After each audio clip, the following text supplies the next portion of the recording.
Breaking news చూస్తున్నాం. మంచు family వివాదంలో ట్విస్ట్ చోటు చేసుకుంది. కుటుంబంలో జరిగిన గొడవపై మంచు కుటుంబ సభ్యులు పరస్పరం పోలీసులకు ఫిర్యాదు చేసుకున్న విషయం తెలిసిందే. ఈ విషయంలో మంచు విష్ణు, మంచు మనోజ్ల స్టేట్మెంట్లను పోలీసులు రికార్డు చేశారు. అయితే ఇప్పటి వరకు మంచు మోహన్ బాబు మాత్రం పోలీసులను కలుసుకోలేదు. ఆయన నుంచి తాము ఎలాంటి స్టేట్మెంట్ రికార్డు చేయలేదని పహాడీ షరీఫ్ పోలీసు తెలిపారు.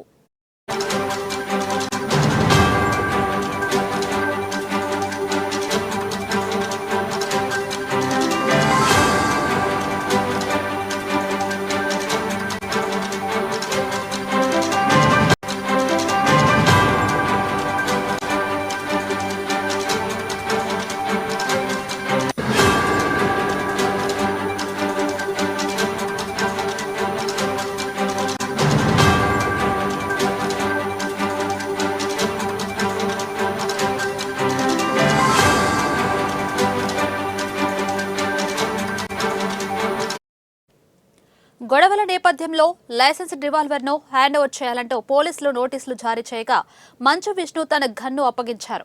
అయితే మోహన్ బాబు మాత్రం ఇప్పటికీ గన్ అప్పగించలేదు. స్టేట్మెంట్ రికార్డు చేయడానికి వచ్చినప్పుడే గన్ అప్పగిస్తానని మోహన్ బాబు చెప్పినట్లు సమాచారం. అయితే ప్రస్తుతం మోహన్ బాబు ఎక్కడున్నారనే విషయంపై తమకు ఎలాంటి సమాచారం లేదని పహాడీ షరీఫ్ పోలీసులు స్పష్టం చేశారు. తాను మెడికేషన్లో ఉన్నానని 2-3 రోజుల్లో తానే విచారణకు హాజరవుతానని మోహన్ బాబు సమాచారం అందించారని చెప్పారు.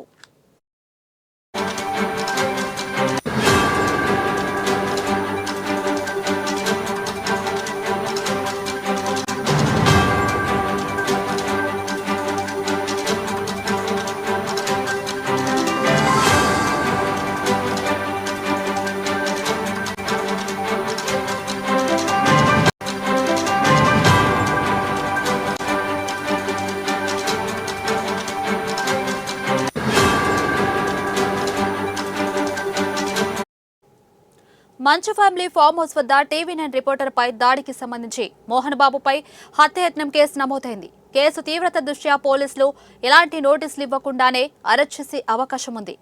ఈ క్రమంలోనే అరెస్ట్ నుంచి రక్షణ కల్పించాలని, ముందస్తు బెయిల్ మంజూరు చేయాలని మోహన్ బాబు న్యాయస్థానాన్ని ఆశ్రయించారు.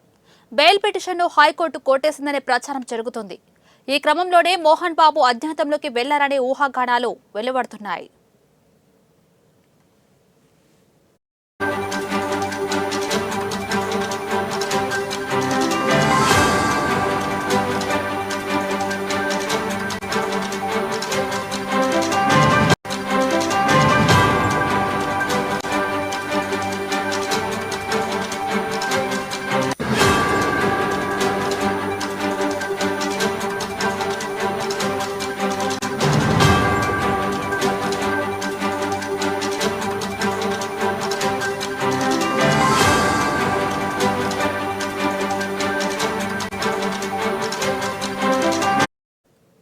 బ్రేకింగ్ న్యూస్ చూస్తున్నాం. మంచు ఫ్యామిలీ వివాదంలో ట్విస్ట్ చోటు చేసుకుంది. కుటుంబంలో జరిగిన గొడవపై మంచు కుటుంబ సభ్యులు పరస్పరం పోలీసులకు ఫిర్యాదు చేసుకున్న విషయం తెలిసిందే. ఈ విషయంలో మంచు విష్ణు, మంచు మనోజ్ల స్టేట్మెంట్లను పోలీసులు రికార్డు చేశారు. అయితే ఇప్పటి వరకు మంచు మోహన్ బాబు మాత్రం పోలీసులను కలుసుకోలేదు. ఆయన నుంచి తాము ఎలాంటి స్టేట్మెంట్ రికార్డు చేయలేదని పహాడీ షరీఫ్ పోలీసులు తెలిపారు. గొడవల నేపథ్యంలో లైసెన్స్ రివాల్వర్ను హ్యాండ్ ఓవర్ చేయాలంటూ పోలీసులు నోటీసులు జారీ చేయగా మంచు విష్ణు తన గన్ను అప్పగించారు. అయితే మోహన్ బాబు మాత్రం ఇప్పటికీ గన్ అప్పగించలేదు. స్టేట్మెంట్ రికార్డు చేయడానికి వచ్చినప్పుడే గన్ అప్పగిస్తానని మోహన్ బాబు చెప్పినట్లు సమాచారం.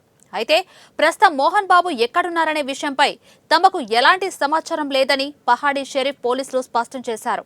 తాను మెడికేషన్లో ఉన్నానని 2-3 రోజుల్లో తానే విచారణకు హాజరవుతానని మోహన్ బాబు సమాచారం అందించారని చెప్పారు. మంచు ఫ్యామిలీ ఫామ్ హౌస్ వద్ద టీవీ9 రిపోర్టర్పై దాడికి సంబంధించి మోహన్ బాబుపై హత్యాయత్నం కేసు నమోదైంది. కేసు తీవ్రత దృష్ట్యా పోలీసులు ఎలాంటి నోటీసులు ఇవ్వకుండానే అరెస్ట్ చేసే అవకాశం ఉంది. ఈ క్రమంలోనే అరెస్ట్ నుంచి రక్షణ కల్పించాలని, ముందస్తు బెయిల్ మంజూరు చేయాలని మోహన్ బాబు న్యాయస్థానాన్ని ఆశ్రయించారు. బెయిల్ పిటిషన్ను హైకోర్టు కొట్టేసిందనే ప్రచారం జరుగుతుంది.